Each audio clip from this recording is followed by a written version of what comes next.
वो कुछ भटके हुए लोगों की बात है, इसे कोई बहुत ज़्यादा सीरियसली लेने की आवश्यकता नहीं है। तो क्या वाक़ई में ऐसा है? मैं थोड़ा विस्तार से बात करना चाहूंगा। किसी पर भी, किसी देश पर या किसी व्यक्ति पर किसी के आक्रमण का कोई कारण होना चाहिए। हमला, गजवा का मतलब है वो जंग जिसमें मोहम्मद यानी जो इस्लाम का स्वयंभू पैगंबर है वो बनफ़से नफीस स्वयं शरीक हुआ हो, या जो हमला उसके आदेश पर, संकेत पर हुआ हो।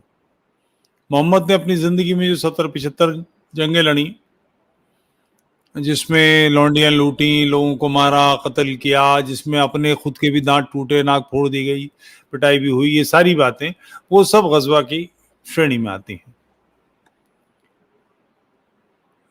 इन सब के पीछे कोई कारण होना चाहिए। कोई हमला क्यों होता है? आप पर मैं हमला करूंगा, क्यों करूंगा? आपने मेरा कुछ माल दबाया होगा, मेरे साथ कुछ बुरा किया होगा, मेरे साथ कोई अशिष्टता की हो, दंडता की हो, या मैंने आपसे कुछ लेना हो, या आपसे मैं छीनना चाहूंगा, आपको दबोचना चाहूंगा।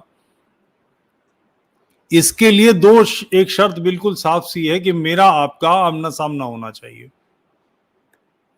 हिंद, मोहम्मद जिस इलाके में हुआ उस इलाके से हिंद बिल्कुल लगा हुआ नहीं है। सिंध, जिसे हम आज सिंध कहते हैं, वो हिंद का की सीमा थी, जो वो भी मोहम्मद से बहुत दूर थी। मोहम्मद को ये सूझा क्यों? गजवा होगा, एक यहां से लश्कर उठेगा काले कप, आपने ध्यान किया होगा आईसिस वालों के, खुरासान वालों के, तालिबान के, इनके सबके झंडे काले हैं। उसका कारण है कि मोहम्मद की ये हदीस है, सूरह निसाई में है ये हदीस, जिसमें कि काले झंडे लेके वो, आप चाहें तो दिखा भी सकते हैं जी, काले झंडे लेके लश्कर उठेंगे। ये हदीस है। 2 हदीसें हैं यहाँ हमारे पास कि ये एक हदीस है जिसे ज़ईफ़ कहा जाता है। ये उसी में ही है, सुन्ना नसाई में, और ये है वॉल्यूम 1 किताब नंबर 25 हदीस नंबर 3175 कि messenger of Allah promised us battle expedition in India, if I live to see that I will expend myself. तो जो ये इनका पैगंबर है, सो कॉल्ड नबी है, उसका कहना है कि हम हिंद में हमला करेंगे, अगर मैं उसे देखने के लिए जीवित बचा तो मैं अपनी सारी दौलत उसमें लगा दूंगा, और अगर मैं मर जाता हूँ तो मैं सबसे बड़ा शहीद कहलाऊंगा, और अगर मैं वापस आता हूँ तो मैं अबू हुरैरा अल मुहर्रर बनूंगा। अब इस हदीस को ज़ईफ़ कहा जाता है, यानी ये कोई स्ट्रॉन्ग हदीस नहीं है। हमारे बहुत सारे दर्शक ऐसे होंगे जिन्हें हदीसों का सिस्टम नहीं पता है। तो मोहम्मद बिन अब्दुल्ला, जिसे इसका फाउंडर कहा जाता है इस्लाम का, वो जो हरकतें करता था, वो जो बातें बोलता था, उनको जिन किताबों में रिकॉर्ड किया गया है, उसके मरने के कम से कम 100 साल के बाद उन्हें, उन किताबों को हदीसों का कलेक्शन कहा जाता है। हदीस का अगर शाब्दिक अर्थ बोलें तो रिपोर्ट होता है, प्लूरल अहादिस होता है। तो इनकी ग्रेडिंग की गई है कि कुछ हदीसें जिनको वीक हदीस माना जाता है कि उन पे ज़्यादा विश्वास नहीं करना चाहिए, कुछ हैं जिन्हें सही माना जाता है, कुछ हैं जिन्हें हसन माना जाता है। तो ये जो मैंने अभी दिखाई, ये वीक हदीस मानी जाती है, लेकिन इसी से थोड़ा सा आगे जब चलते हैं तो हदीस नंबर 3175 है, इसे हसन माना जाता है। एक मिनट क्षमा कीजिए, ये रही 3177 है, इसे हसन माना जाता है। There are 2 groups of my उम्मा whom Allah will free from the fire, यानी कि उम्मा के ऐसे 2 लश्कर होंगे जिन्हें जहन्नुम की आग से बख्श दिया जाएगा, जो हिंदुस्तान पे हमला करेंगे, और and the group that will be with, और दूसरा जो ईसा बिन मरियम यानी जीसस क्राइस्ट के साथ होगा। अब इसे माना जाता है हसन, यानी हमला करना है, तो गजवा हिंद होगा। तो ये 2 हदीस हैं जिनके चलते ये गजवा हिंद के बारे में बात की जाती है। जी, तो कुल मिलाकर ये चिंतन आया क्यों जी। कि भारत पर आक्रमण होगा, जो उनकी सीमा नहीं मिलती, पड़ोसी देश नहीं है, थोड़ी दूर का भी देश नहीं है। क्योंकि इस्लामी चिंतन ये है, कुरान का चिंतन ये है कि वो सारी दुनिया में सच लेकर आया है। अल्लाह एक है। कल्पना करें उस शक्ति की जिसने अनंत ट्रिलियन गैलेक्सीज बनाई। हमारी जिस गैलेक्सी में हम लोग हैं, मिल्की वे में, उसमें 100 से 400 ट्रिलियन ग्रह हैं। वो इतनी बड़ी शक्ति को संचालन करने वाला वो एक ग्रह, छोटा सा टुइया ग्रह पृथ्वी, उसको बनाता है, उस पे एक मोहम्मद को बनाता है, वहां अपनी किताब भेजता है, और जो चीजें उसके हिसाब से उसको नहीं मानती, यानी कुरान के हिसाब से अल्लाह को नहीं मानती, उन सब की गले काटने का हुक्म देता है, उन सबको मार डालने का हुक्म देता है। आप कल्पना करें, 100 से 400 ट्रिलियन सिर्फ एक गैलेक्सी में है, और ट्रिलियन असंख्य गैलेक्सी हैं, मिलियन नहीं, बिलियन नहीं, ट्रिलियन गैलेक्सीज हैं। उसमें एक ग्रह के जीवन में एक व्यक्ति पे उसकी इतनी दिलचस्पी है, और उस व्यक्ति का जीवन चरित्र क्या है कि 52 बरस की उम्र में अपने से 2 साल छोटे अपने साथी की 6 साल की बेटी पर वो कहता है कि इससे मैं शादी करूंगा, निकाह करूंगा। सामान्य जीवन। और ये कोई एक उसका ही काम नहीं है, उनके जितने साहबी हैं, अबू बकर सिद्दीक, उमर, उस्मान, अली, ये सारे के सारे ऐसे हैं जिन्होंने एक दूसरे की सब ये इनके इजारबंदी रिश्ते हैं, नाड़ा बांधते हैं ना कमर में, पजामे में इजारबंद, इन सब के इजारबंदी रिश्ते हैं। किसी ने किसी की बेटी ले रखी है, किसी ने किसी की भांजी ले रखी है, किसी ने किसी की भतीजी रखी है, वो उसे चप्पलों से पीटता है, उसे जूतों से पीटता है, ये सब के बीच में है। इनकी जो रिश्तेदारियां वो इस तरह की हैं। कोई अकेले ने 6 साल की बच्ची से शादी नहीं की, और दर्जनों ऐसे किस्से हैं। ये जो साहबी है उनमें ये आम बात है। ऐसा जीवन जीने वाला व्यक्ति इतना महत्वपूर्ण है उस अल्लाह की दृष्टि में कि वो उसके हिसाब से जीवन जीने न वालों को फिसाद फिल अर्ज मानता है, कि वो धरती पर फसाद करते हैं, वो इस पृथ्वी पर जीवित हैं, तो ये पाप है, गुनाह है। आप और मैं और हमारे पूर्वज सब गुनाहगार केवल इस कारण से हैं कि हम मोहम्मद को अपना पैगंबर नहीं मानते, उसे पेशवा नहीं मानते, उसके हिसाब से जीवन नहीं जीते। तो ये बेतुकी सोच कैसे चलेगी? कौन मान लेगा इसे? इसके लिए आपको मनवाने के लिए लठ चाहिए, दूसरे का सिर फोड़ना पड़ेगा, दूसरे को तलवार दिखानी पड़ेगी। तलवार आप कहां तक दिखा पाएंगे? ये जो गजबे हैं, ये 100-100, 200, 400 लोगों की लड़ाइयां हैं, कोई बड़ी लड़ाइयां नहीं है, टुइयां बड़े बचकानी लड़ाइयां हैं, ठीक। मगर अब इस चिंतन को फैलाना है। अरब तो कब्जा कर लिया, बाहर जाएंगे तो फौजों को बनाने के लिए साधन चाहिए ना। आज भारत 130 करोड़ का जहां पर उत्पादन होता है, जहां से रेवेन्यू जनरेट होता है, उसकी सेना की संख्या 20 लाख नहीं है। अरब की तो संख्या क्या थी? न खाने का सामान, न पानी, न कोई व्यवस्था। जन्नत का वर्णन पढ़िए तो आपको हंसी आएगी कि यार इससे ज्यादा तो हमारे मोहल्ले में मिलता है फल, जो जन्नत में फल है इससे बेहतर तो हमारे घर के मुलाजिम खा लेते हैं, रेडी वाला लेके घूम रहा होता। ये कोई जन्नत है कि खजूर है वहां पर? अबे खजूर का क्या करेंगे, आम की कमी है, अंगूर की कमी है, जो इन फटीचर फलों में लगेंगे। जो शराब की, वो काफूर की, फलाने की, भैया इससे बहुत बढ़िया सिंगल मॉल्ट बनती है, इसे कौन पिएगा फटीचर शराबों को? मगर उन लोगों की सीमा। तो फिर इस विचार को, चिंतन को बल से फैलाने के लिए जो शक्तिशाली देश है, जहां धन है, जहां शस्य श्यामला धरती है, जहां षड ऋतु है, जहां बरसात है, सब कुछ है, उसके लिए कहां निकटतम है? वो भारत सूझा। उसके लिए पेशन गोई की कि इस पर हमला होगा और यहां से हम अपने आप को बढ़ाएंगे। लोगों को कई बार लोग इनको हदीसों को ज़ईफ कहते हैं। अरे साहब, पूरी सारी हदीस हम कौन है रद्द करने वाले?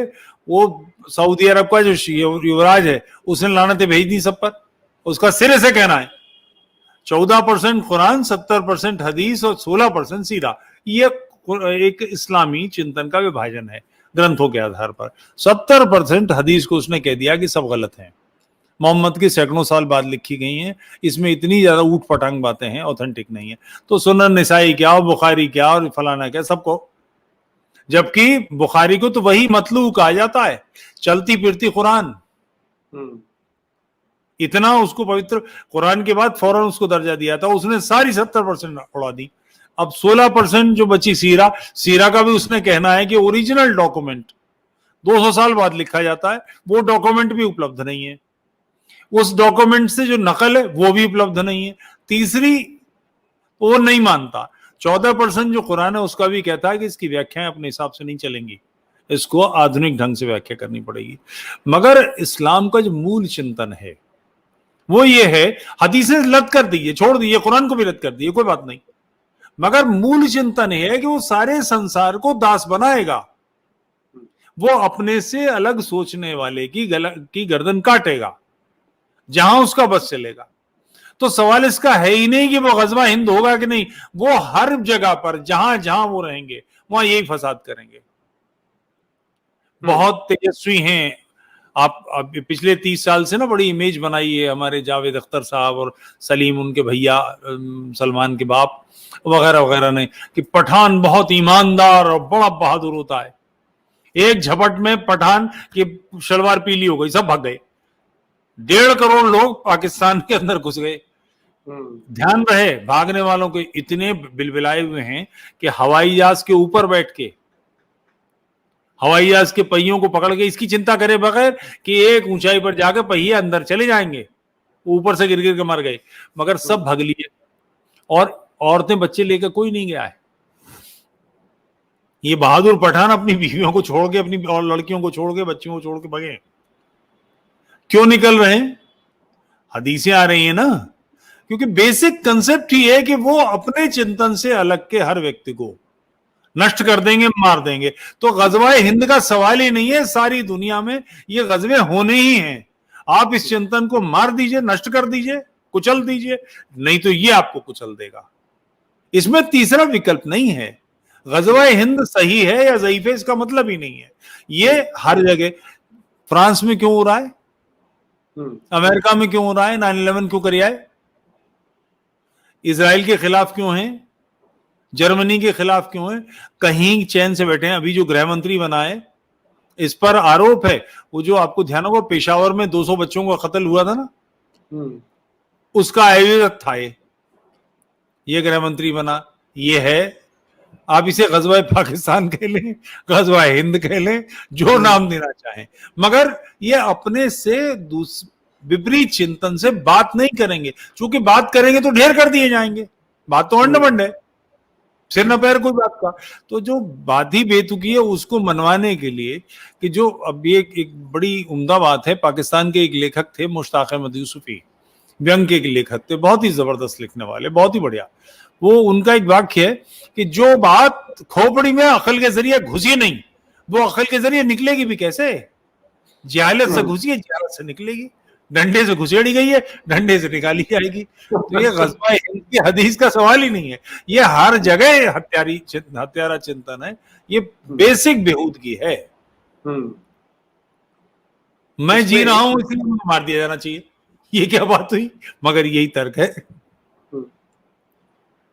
इसमें एक एग्जाम्पल हमें देखने को मिलता है कि जो आज जिसे हम इस्तांबुल कहते हैं, कॉन्स्टेंटिनोपल होता था वो, उसके बारे में भी इसी तरह से एक हदीस आती है, उसी की, मोहम्मद बिन अब्दुल्ला की। अब वो पता नहीं उन्होंने इस्तांबुल जीतने के बाद बनाई है, पहले बनाई है, उसको हम छोड़ देते हैं अभी।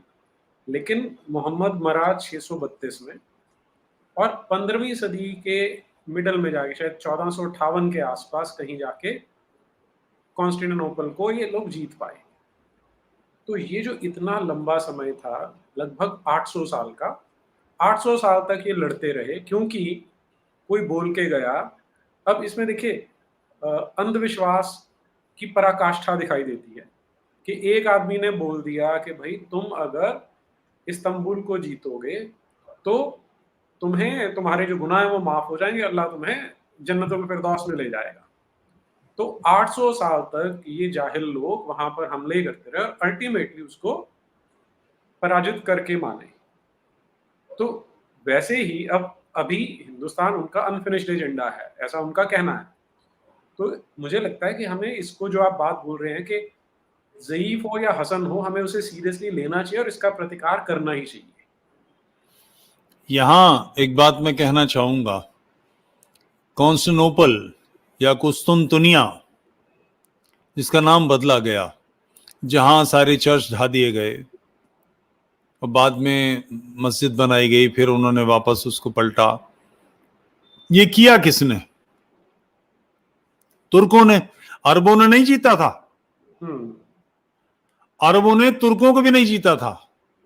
तुर्क बेसिकली बौद्ध हैं, उसके बाद जय वो ईसाई बने, उसके बाद उन्हें मुसलमान बनाए कि उन्होंने सुल्जूकों ने। ये अरब नहीं है। अरबों का सपना सुल्जूकों में गया, सुल्जूकों का सपना तुर्कों में गया और तुर्कों ने फतह किया। ये ऐसा वायरस है कि एक से दूसरे को लगा, दूसरे तीसरे को लगा, तीसरे को चौथे को लगा। वो सपना जहरीला वायरस सब में चलता गया। इस बात को समझे बगैर, इग्नोर करने से काम नहीं बनेगा। सैकड़ों साल लगे तुर्कों को कॉन्स्टेंटिनोपल को, कुस्तुनतुनिया को जीतने को। वो ईसाइयों का बड़ा केंद्र था। ईसाइयों के खिलाफ हदीस क्यों बनी?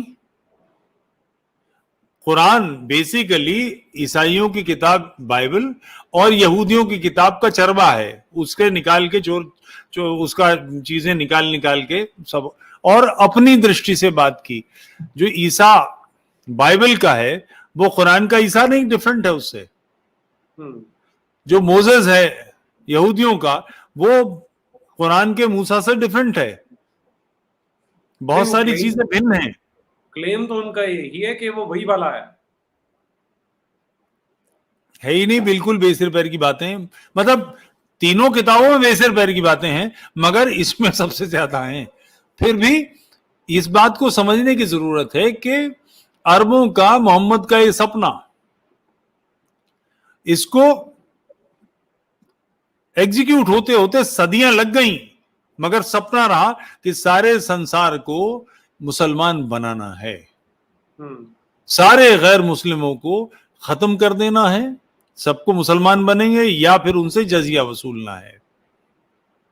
ये जो भयानक चिंतन है, एक सामान्य धारणा, एक सामान्य जो आकलन है और जो संकुचित संक्षेप का आकलन है, उसके अनुसार भारत, जिसे हम भारत कहते हैं, अफगानिस्तान से लेकर बर्मा तक, पाकिस्तान, बांग्लादेश, वर्तमान भारत, अफगानिस्तान सब उसका हिस्सा है। उसमें 10 से 18 करोड़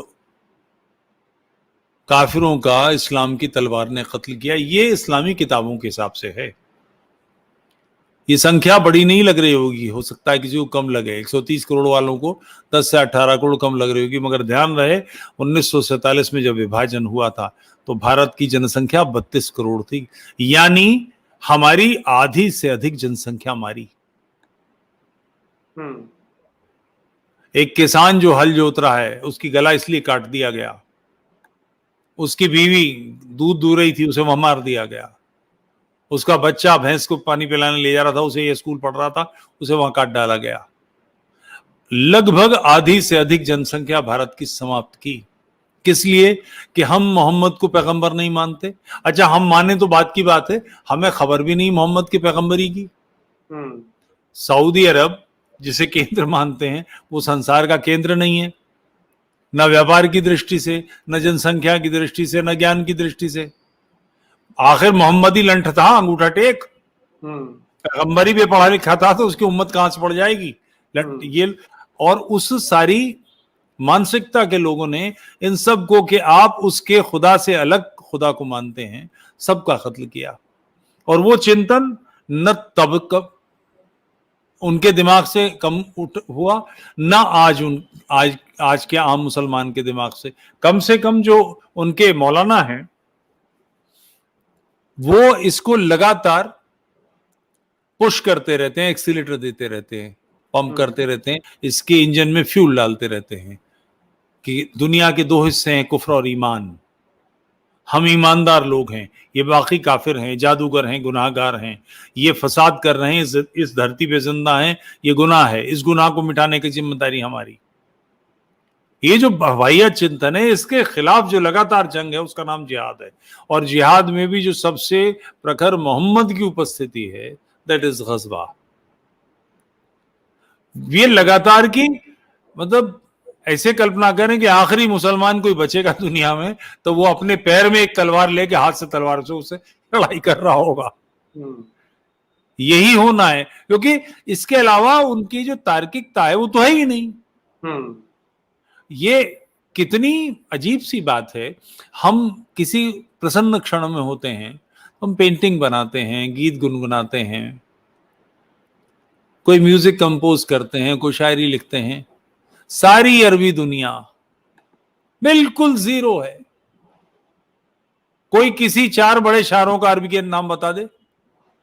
फारसी के पुराने लोग छोड़ दीजिए, वर्तमान के पिछले 100 साल के, 200 साल के, 300 साल के कोई बड़े शायरों का, बड़े म्यूजिशियंस का, बड़े पेंटर्स का, बड़े डांसर्स का कोई नाम बता दे।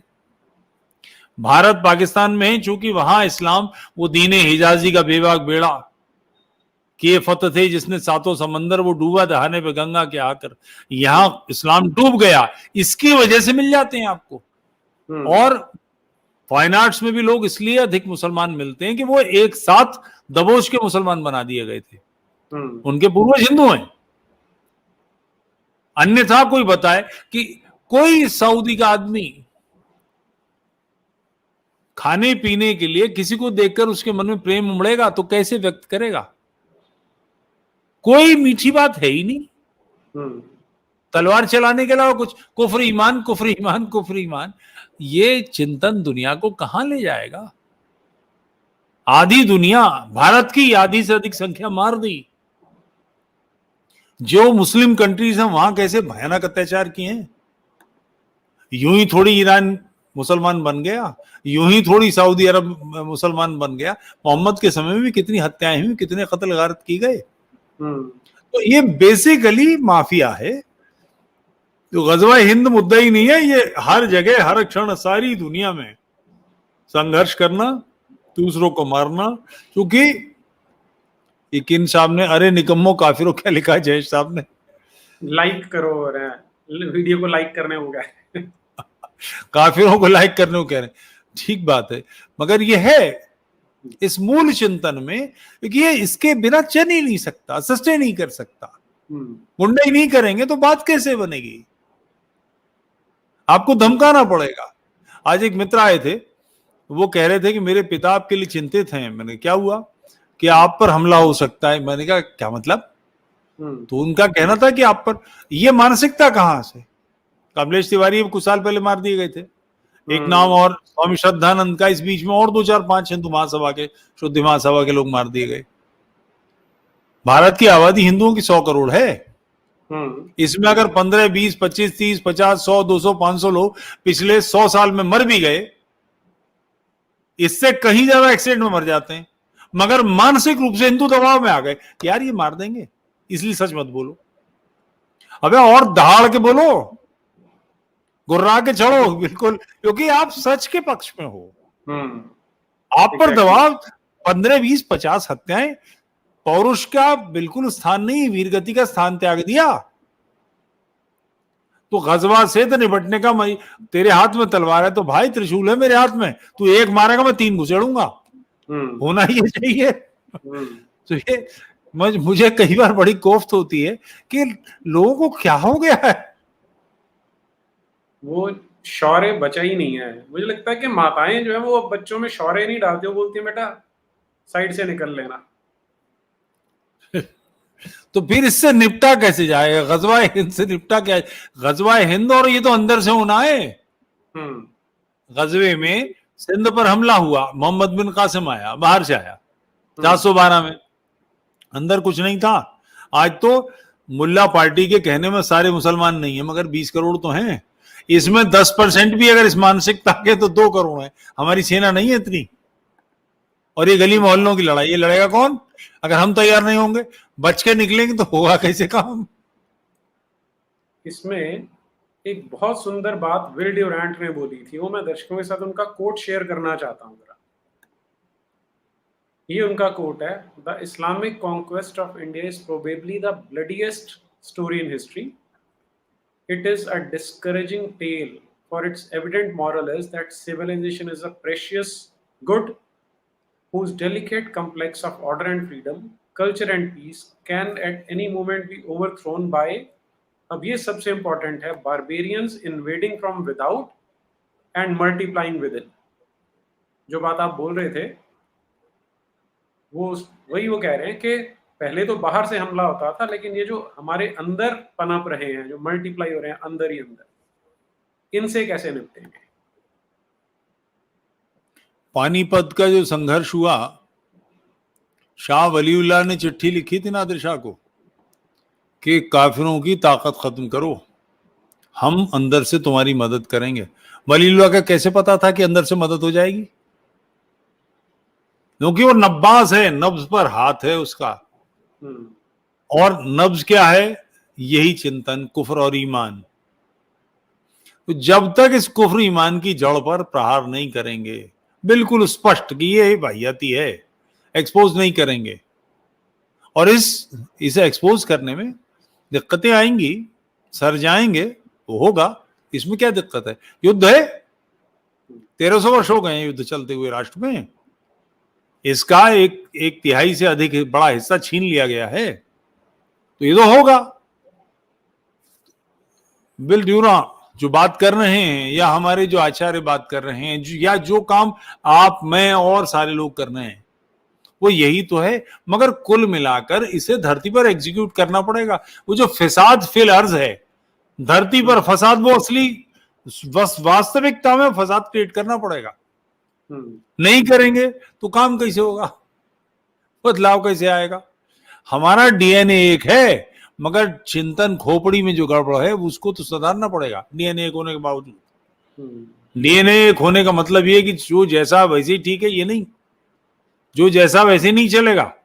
जो इस राष्ट्र की मूल धारा है, उस धारा के अंदर, क्योंकि सारे इस्लामी हमलावरों की बीवियां उनके साथ नहीं आई थी, यहीं से मिली। 3 पीढ़ी 4 पीढ़ी बाद तो रक्त शुद्ध हो जाना चाहिए था। 50% माँ, 50 पिता से जीन्स आए, अगली बार फिर माँ की तरफ से, फिर अगली बार फिर माँ की तरफ से, मगर ऐसा नहीं हुआ। जितना चांडाल बाबर था, उससे कम हुमायूं नहीं, उससे कम अकबर नहीं, उससे कम जहांगीर नहीं, सब एक से एक हरामजादे। तो फिर ये तो स्पष्ट रखना पड़ेगा कि युद्ध चल रहा है, ये गज़वा-ए-हिंद क्षण क्षण पल पल घटित हो रहा है।